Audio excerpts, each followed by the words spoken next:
안전한 농업, 안전한 농촌. 농업인들의 건강과 안전을 책임지는 여러분, 안전농업하세요 하시나요? 영농입니다. 영농씨, 오늘 평소랑 좀 다른 패션인데요? 제가 누굽니까?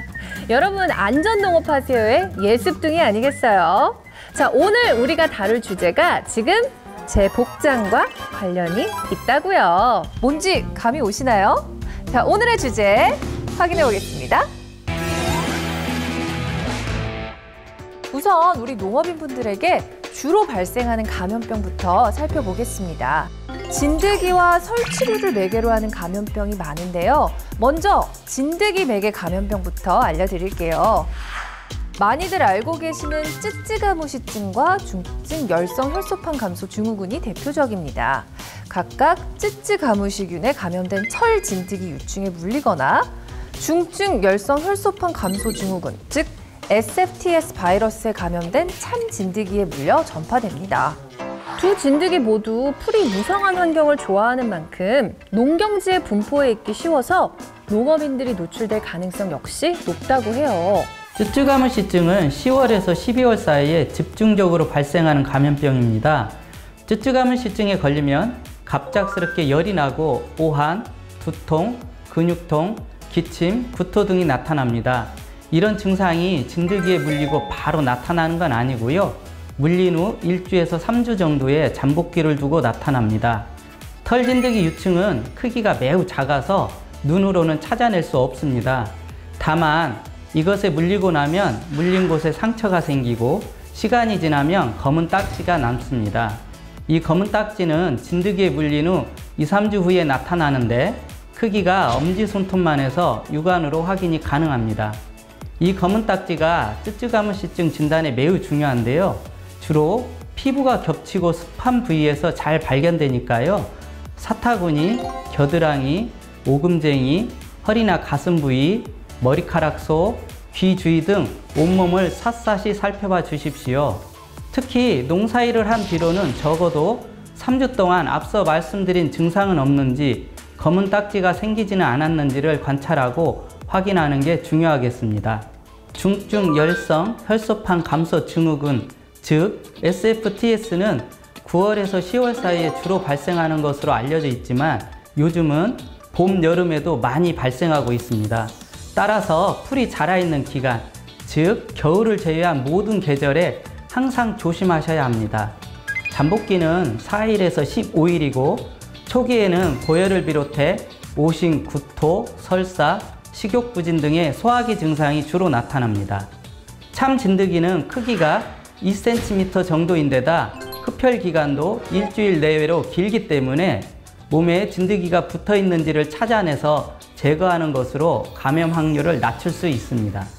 내가 진드기에 물린 게 맞는지, 내가 감염 증상을 보이는 것인지 이제 어느 정도 알아차리실 수 있겠죠? 자, 그렇다면 진드기 매개 감염병을 예방하기 위해서 우리 농업인들이 할 수 있는 일은 무엇일까요?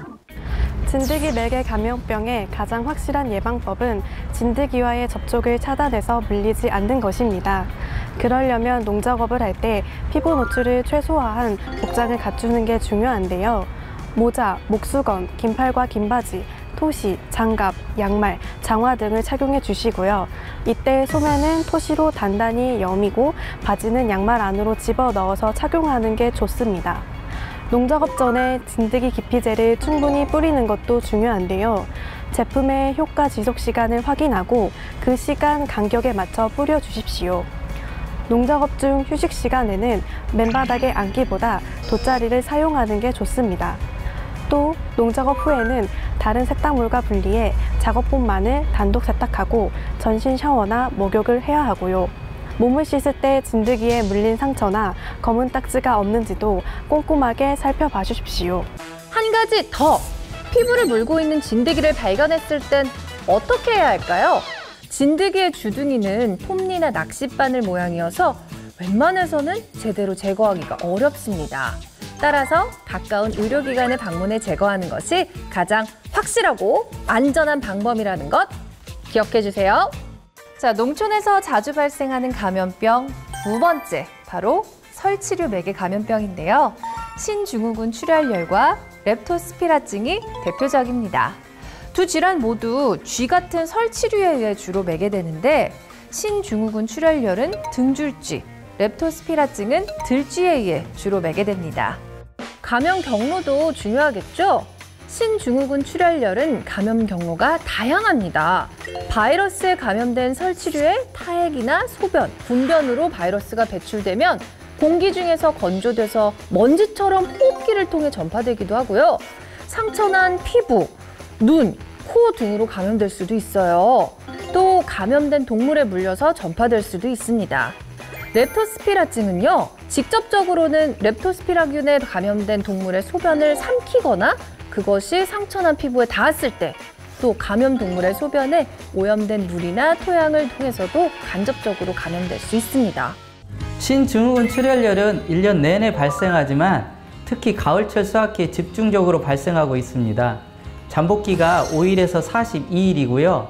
발열, 출혈 소견, 심부전이 주요한 3대 증상으로 고열, 오한, 두통, 요통, 근육통, 안면 홍조, 결막 충혈, 겨드랑이와 입천장의 점상 출혈, 그리고 양쪽 옆구리 압통 등이 관찰되기도 합니다. 신증후군 출혈열을 예방하기 위해서는 등, 줄지 등에 배설물이 있을 수 있는 풀숲과의 접촉을 피하는 게 가장 중요합니다. 그러니까 풀밭에 눕거나 풀숲 위에 옷을 벗어놓는 행동은 하지 말아야겠죠. 또 호흡기로도 전파되기 때문에 농작 없이 마스크를 착용하는 것이 도움이 되고요. 주변 환경에 쥐가 서식하지 못하게 하는 것도 좋은 방법이 됩니다. 렙토스피라증 역시 1년 내내 발생하고 그 중에서도 가을철 수확기에 집중적으로 발생합니다. 보통 2일에서 14일의 잠복기를 보이고요.